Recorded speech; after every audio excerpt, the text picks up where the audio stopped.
Hola, soy Claudia Mayordomo Zapata, investigadora predoctoral en la Universidad de Murcia, y en esta ponencia voy a presentar una clase que di en una asignatura de metodología de la investigación en la ciencia política sobre los estudios de género.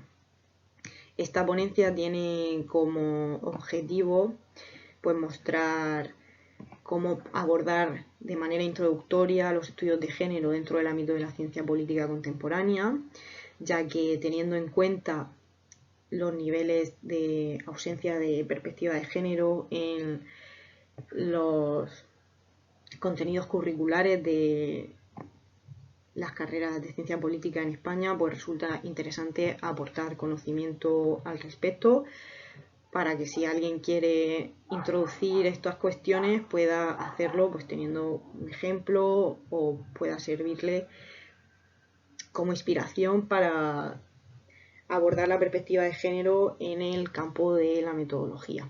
Así que voy a presentar brevemente la clase que di en cuarto de carrera en una asignatura que tienen los alumnos del grado en Ciencia Política, Gobierno y Administración Pública en la Universidad de Murcia para la realización de su trabajo final de grado.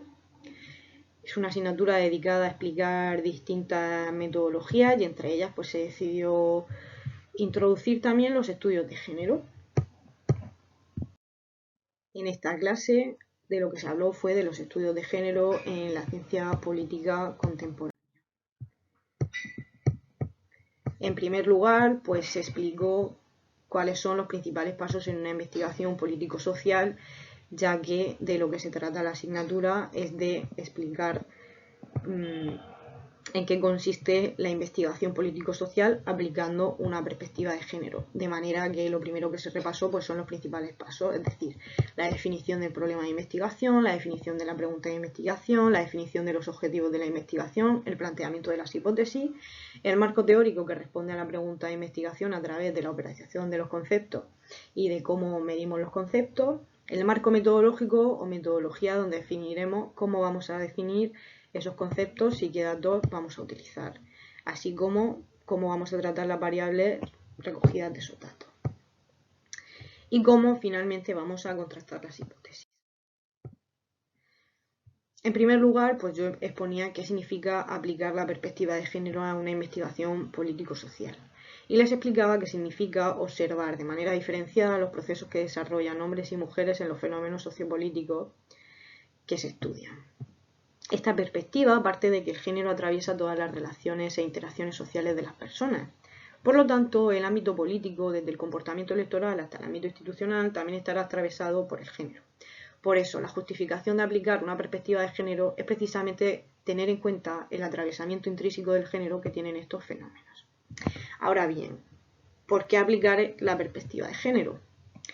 En primer lugar, por un elemento normativo de justicia social, por invisibilización que a lo largo del tiempo en el que se lleva desarrollando la ciencia política no se ha tenido en cuenta a las mujeres, y por un elemento paradigmático sobre el cómo conocer la realidad social de una forma diferente a la que se venía utilizando. Yo les planteaba, si el género atraviesa todas las relaciones e interacciones de los seres humanos, ¿por qué no se ha tenido en cuenta o se tiene en cuenta siempre? Y no se tiene en cuenta por el llamado ideal de ciudadanía universal o universalismo, que esto es una perspectiva liberal de las investigaciones políticas que desde la Ilustración y la progresiva expansión de los regímenes democráticos, en torno a la idea de que no hace falta diferenciar por grupo, en tanto que las democracias partiremos de la igualdad de oportunidades y de un sistema de meritocracia justo, nos hará iguales a todos como ciudadanos. Esto también se ha llamado dentro del ámbito del contenido curricular como ceguera de género. Y la necesidad de la transversalidad sobre la cuestión del género implica que una investigación que quiera abordar el estudio de la realidad de manera completa tendrá que tener en cuenta también la perspectiva de género. Por eso, cuando desarrollamos clases dentro del ámbito de la ciencia política o en cualquier ámbito de una ciencia social o una ciencia natural, pues se tiene que tener en cuenta también la perspectiva de género si queremos tener una visión completa de la realidad y no partir de esta ceguera de género. También les explicaba la necesidad de utilizar o no el concepto de género como categoría de análisis. Bien, el género, como les explico, pues puede entenderse como el constructo social que se conforma a partir del sexo biológico que tienen los individuos. Y este constructo tiene asociados una serie de roles, prejuicios y normas que facilitan la perpetuación de la desigualdad de género entre hombres y mujeres. Es decir, es algo que parte de lo biológico y se extiende a lo social, sin tener en cuenta pues, la presencia de personas que nacen con un sexo biológico y luego se identifican con otro género. Al final lo que importa es cómo la sociedad te lee. Entonces, si a ti te leen como una mujer o un hombre, las consecuencias que pueden tener en el fenómeno político a estudiar. A veces se diferencia entre las variables género y sexo y a veces se utiliza de manera indistinta. Existe cierto debate en torno al diseño de cuestionarios sobre qué variable utilizar y qué categorías incluir si se utiliza el género. Pero la principal conclusión es que la categoría que podría corresponder a otros tiene una incidencia mínima, al menos en el entorno de la realización de encuestas. Y bueno, se puede incluir dentro de lo considerado políticamente correcto, y al tener una incidencia baja pues no se estarían perdiendo casos relevantes cuando estudiaríamos la cuestión de el género entre hombres y mujeres, por lo que introducir la categoría otros pues tiene un carácter simbólico, y a la hora de llevar a cabo los análisis lo normal es que se sigan utilizando dicotomías hombre o mujer precisamente por la baja presencia de otros, aunque es interesante contabilizarlo por si en un futuro pues resultara que esta categoría de repente pues es más alta y es significativa a la hora de estudiar. En definitiva, la literatura opina que la adopción del género como categoría de análisis ha significado la ruptura epistemológica más importante de las últimas décadas en las ciencias sociales, pues ha implicado el reconocimiento de una desigualdad social hasta entonces subsumida en la dimensión económica. Así que pues tiene sentido que se utilice la categoría analítica género. Yo les planteaba a los alumnos esta pregunta: si importa realmente hablar de género o sexo indistintamente. Y bueno, lo que dice la literatura, en el caso de la ciencia política, es que la aplicación de la categoría género tiene que ver con los efectos y las implicaciones sociales derivadas del sexo de las personas. Como la construcción en torno a ser mujer o ser hombre tiene efectos diferentes de un mismo fenómeno: la representación, la comunicación, el comportamiento electoral. Por eso lo más habitual es referirnos a la categoría género, pero también se utiliza la categoría sexo de manera indistinta. Y aunque actualmente existe cierto consenso implícito al referirnos a la categoría género, esto quizás sea por una extrapolación del mundo anglosajón y el concepto de generización, que significa precisamente las implicaciones del género y cómo el género atraviesa. Eso significa generización. También introducía esta pregunta para generar una dinámica de debate, y es pues, si se alcanzara la igualdad entre hombres y mujeres, se agotaría la necesidad de seguir utilizando la perspectiva de género. Y había respuestas que por lo general llegaban al consenso de que consideraban que no, que seguiría siendo interesante estudiar las diferencias entre hombres y mujeres. Esta pregunta pues, puede servir para dinamizar la clase y para que los alumnos pues, den su opinión al respecto. Y aquí es donde yo introduzco ya las aplicaciones de la perspectiva de género en el ámbito de la ciencia política. Y realizo un repaso pues, sobre las principales o de las principales investigaciones, que seguramente haya otras que sean también muy relevantes. Entre ellas pues el trabajo de Duverger en 1955 o el trabajo de Scar y Javier Manila sobre las mujeres en la democracia nórdica, una serie de investigaciones, ¿no? Como Lewandowski, Inglenhart, Norris, a lo largo del siglo pasado y ya a principios del presente siglo.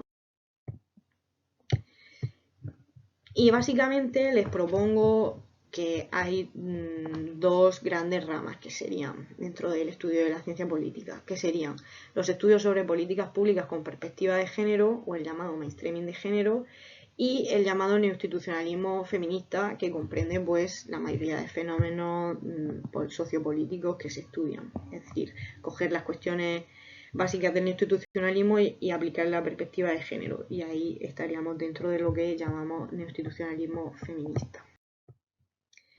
Y en las siguientes diapositivas, pues yo les propongo una serie de estudios que utilizan una serie de técnicas.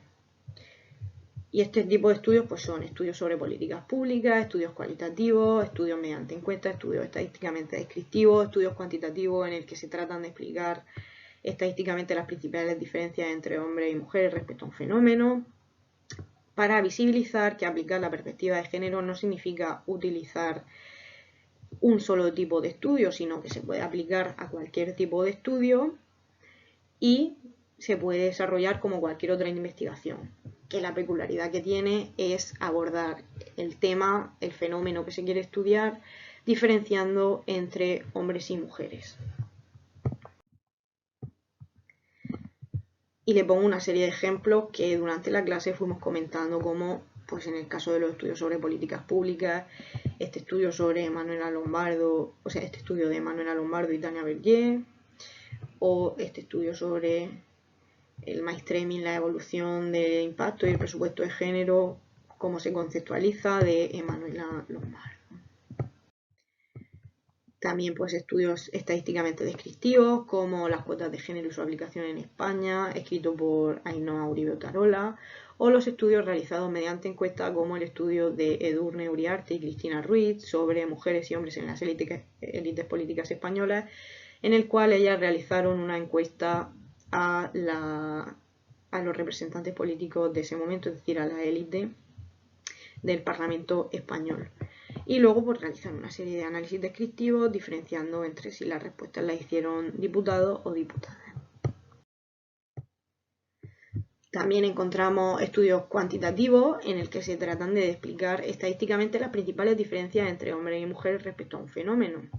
Y aquí encontramos pues toda clase de investigaciones, desde los recursos políticos hasta las comisiones parlamentarias, pasando por el comportamiento electoral y las posibles brechas de género que se pueden encontrar.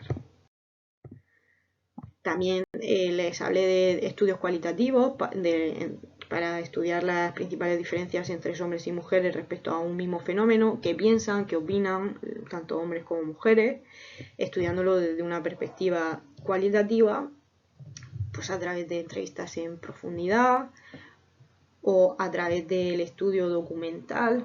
Y entonces pues también se llega a otras conclusiones que complementan también los estudios cuantitativos mediante la aplicación de modelos estadísticos multivariantes, como regresiones logísticas o regresiones multinomiales. Y les mandé este ejercicio práctico, que consistía en utilizar la pregunta de investigación de su propio TFG u otro trabajo que ya hubieran realizado e intentaran plantearlo con una perspectiva de género. Les pedía que argumentaran brevemente si se podía plantear esta perspectiva de género a esa investigación o no, dejando abierta la posibilidad de que dijeran que no se podía argumentar. La verdad es que nadie lo hizo, todo el mundo aplicó la perspectiva de género. Y les pedía que plantearan una pregunta de investigación, los objetivos y su hipótesis, así como pues, cómo se aplicaría la perspectiva de género en sí.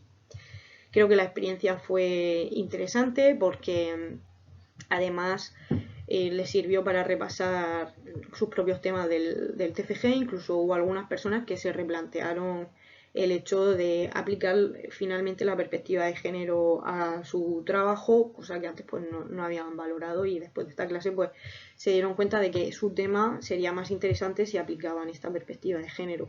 Así que es una forma de fomentar el estudio de las cuestiones del género dentro de la ciencia política. Finalmente, muchas gracias por vuestra atención. Esta diapositiva también les indiqué que cualquier duda no dudaran en mandarme un correo, lo mismo os digo, y espero que esta ponencia os haya servido para ver cómo abordar una pequeña introducción a la perspectiva de género en los estudios sobre ciencia política, y que creo que puede ser aplicable a cualquier otra ciencia social utilizando pues investigaciones de ese ámbito. Y cualquier sugerencia es bienvenida, y espero que os haya parecido interesante para poder seguir abordando el tema de la perspectiva de género y acabar con la ceguera de género dentro de los contenidos curriculares de las carreras de grado universitarias. Muchas gracias.